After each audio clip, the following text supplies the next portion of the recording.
chapter 21, birth and near sacrifice of Isaac. I'm looking down as I read.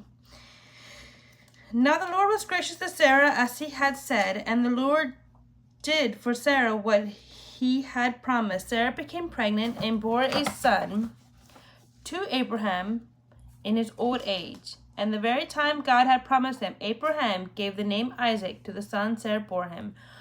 When his son Isaac was 8 days old, Abraham circumcised him, as God commanded him. Abraham was 100 years old when his son Isaac was born to him. Sarah said, God has brought me laughter, and everyone who hears about this will laugh with me. And she added, Who will have said to Abraham that Sarah would nurse children? Yet I have borne him a son in his old age. The child grew and was weaned, and on the day Isaac was weaned, Abraham had a great feast. But Sarah saw that the son whom Hagar the Egyptian had borne to Abraham was mocking. And she said to Abraham, Get rid of that slave woman and her son, for the slave woman's son will never share in the inheritance with my son Isaac. The matter distressed Abraham greatly because it concerned his son. But God said to him, Do not be so distressed about the boy and your maidservant. Listen to whatever Sarah tells you, because it is through Isaac that your offspring will be reckoned. I will make the son of the maidservant into a nation also, because he is your offspring. Early the next morning, Abraham took some food and a skin of water and gave them to Hagar. He set them on her shoulders and then sent her off with the boy. She went on her way and wandered in the desert of Beersheba. When the water in the skin was gone, she put the boy under one of the bushes. Then she went off and sat down nearby, about a bow shot away, for she thought, I cannot watch my boy die. And as she sat there nearby, she began to sob.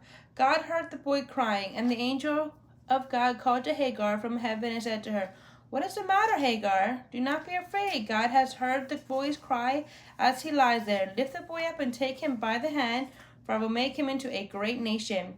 Then God opened her eyes, and she saw a well of water. So she went and filled the skin with water and gave the boy a drink.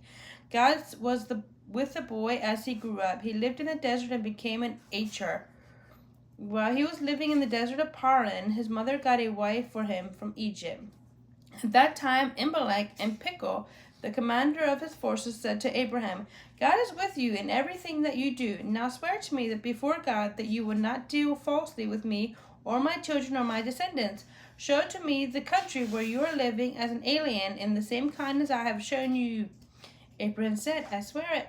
Then Abraham complained to Abimelech about a well of water that Abimelech's servants had seized. But Abimelech said, I don't know who has done this. You did not tell me, and I heard about it only today. So Abraham brought sheep and cattle and gave them to Abimelech, and the two men made a treaty. Abraham set apart 7 ewe lambs from his flock, and Abimelech asked Abraham, What is the meaning of these 7 ewe lambs you have set apart by yourself? He replied, Accept these 7 lambs from my hand as a witness that I dug this well.